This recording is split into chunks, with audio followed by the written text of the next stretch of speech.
نیز ایک طریقہ اور ہے اللہ تعالیٰ کی کا استحضار اور حضوری کو دل میں پیدا کرنے کا، وہ یہ ہے کہ موقع بموقع دعاؤں کا اہتمام کریں۔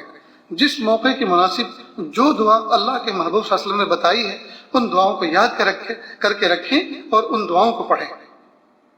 لہذا اللہ کے محبوب صلی اللہ علیہ وسلم نے قدم قدم پر جگہ جگہ پر دعا مانگنے کی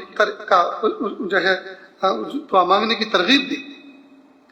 کہیں مسجد میں داخل ہو رہے ہیں تو داخل ہونے کی دعا، نکل رہے ہیں تو نکلنے کی دعا، گھر میں داخل ہو رہے ہیں گھر میں داخل ہونے کی دعا، سلام، اور گھر سے باہر نکل رہے ہیں تو دعا، سواری پہ قدم رکھ رہے ہیں تو دعا، سواری سے اتر رہے ہیں تو دعا، استنجا خانے میں جا رہے ہیں تو دعا، باہر نکل رہے ہیں تو دعا، کھانے بیٹھ رہے ہیں تو دعا، کھانے کے بعد تو دعا، سو رہے ہیں تو دعا، سو کر اٹھ رہے ہیں تو دعا، خوشی کسی بندے کو خوشحالی میں دیکھ رہے ہیں تو اس کو دعا سے نواز رہے ہیں، اور کسی کی تکلیف کو دیکھ رہے ہیں تو خود تکلیف سے بچنے کی دعا پڑھ رہے ہیں۔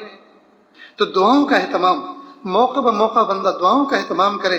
جس موقع کی مناسبت سے جو دعا محبوب صلی اللہ علیہ وسلم نے فرمائی ہے اس سے بہتر کوئی دعا ہو نہیں سکتی، لہذا ان دعاؤں کو اپنی نو کی زبان بنائیں۔ محبوب صلی اللہ علیہ وسلم کی ایک دعا، اللہم باعد بینی و بین خطایایا کما باعدت بین المشرق والمغرب، سبحان اللہ، کیا پیاری دعا ہے۔ پیارے اللہ، میرے اور میرے گناہوں کے درمیان ایسا فاصلہ کر دیجئے جیسا مشرق اور مغرب کا فاصلہ ہے۔ اللہ اکبر کبیر۔ یہ مشرق اور مغرب کے درمیان کی مسافت یہ کوئی معمولی مسافت ہے؟ ذرا 1 کلومیٹر چل کے تو دیکھو تو پتہ چلے گا کیا کیا دکھتا ہے، اور 1 کلومیٹر کی مسافت کتنی دیر میں طے ہو پاتی ہے۔ تو 1 کلومیٹر چلنا مشکل، تو مشرق اور مغرب کے درمیان کی مسافت کو کوئی ناپ سکتا ہے، کوئی دیکھ سکتا ہے؟ بھلا کہیں فرمایا اللہم نقنی من الذنوب والخطایا کما ینقی الثوب الابیض من الدنس۔ محبوب صلی اللہ علیہ وسلم کی زبان مبارک سے نکلی ہوئی دعائیں بندہ پڑھے تو منہ میٹھا ہو جاتا ہے۔ اس لیے ہم عربی زبان کے اندر دعاؤں کا اہتمام کریں اور اس کا ترجمہ پڑھ لیں، تاکہ جس وقت ہم دعاؤں کا تلفظ کریں تو ہم عظمتوں کے ساتھ، محبتوں کے ساتھ، معنی کے استحضار کے ساتھ، حضور پاک کی یاد کے ساتھ ہم دعاؤں کو پڑھیں۔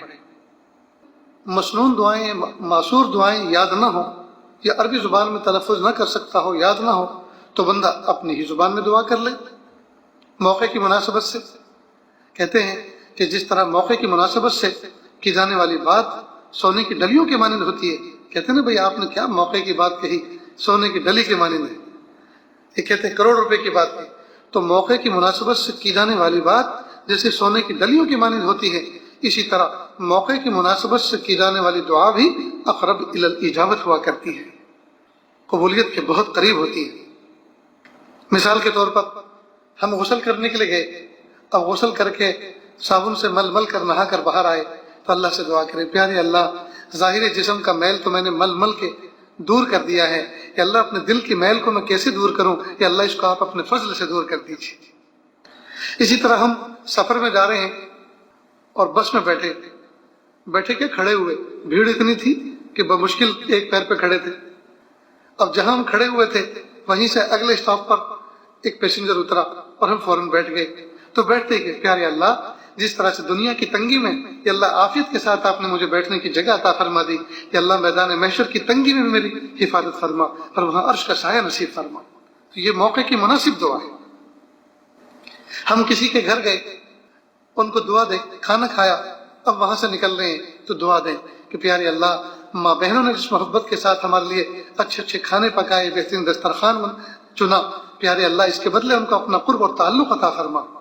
اور یا اللہ، صاحب خانہ نے جس محبت سے ہمیں اپنے گھر میں بلایا، اپنے گھر کی چھت کے نیچے پناہ دی، یا اللہ ان کو قیامت کے دن عرش کا سایہ نصیب فرما۔ اب یہ ایسی دعا ہے کہ سننے والے کا بھی دل خوش ہو جاتا ہے کہ کتنی پیاری دعا ہمیں مل رہی ہے۔ ہم حرم میں جائیں اور کعبۃ اللہ کے طواف کریں، طواف کے بعد 2 رکعت واجب الطواف ادا کریں۔ اب کعبۃ اللہ آنکھوں کے سامنے ہوتا ہے، ہاتھوں کا پیالہ پھیلا ہوا ہوتا ہے، تو بندہ اس وقت بہترین دعا، وہ بہت پرائم ٹائم ہوتا ہے دعا کا، اس وقت اللہ سے جو مانگو اللہ پاک عطا فرماتے ہیں۔ تو اس موقع پہ دعا کریں، پیارے اللہ، اپنے گھر کے چکر کٹوانے کے بعد مخلوق کے در کے چکر کاٹنے سے حفاظت فرما دیجیے۔ مخلوق کے در کے چکر کاٹنا، اس کے بہت سارے میننگ ہیں، بہت سارے چکر ہیں۔ ہم جس ملک میں رہتے ہیں بہت اچھی طرح سے سمجھ سکتے ہیں۔ پیمنٹ لینے کے لیے چکر کاٹنا، یہ بھی چکر کاٹنا ہے۔ کسی کو اپنا حلال مال قرض کے طور پر دیا ہے، وعدہ پورا نہیں کر رہا، اب اس کو لینے کے لیے بار بار چکر کاٹنے پڑ رہے ہیں۔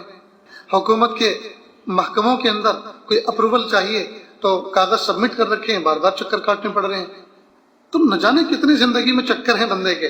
تو بندہ وہاں دعا کرے پیارے اللہ اپنے در کے چکر کاٹنے کے بعد مخلوق کے در کے چکر کاٹنے سے حفاظت فرما. تو غرض یہ کہ دعاؤں کے ذریعے سے اللہ کا قرب حاصل کرے، اللہ کی محبت حاصل کرے، غفلت کو دور کرے.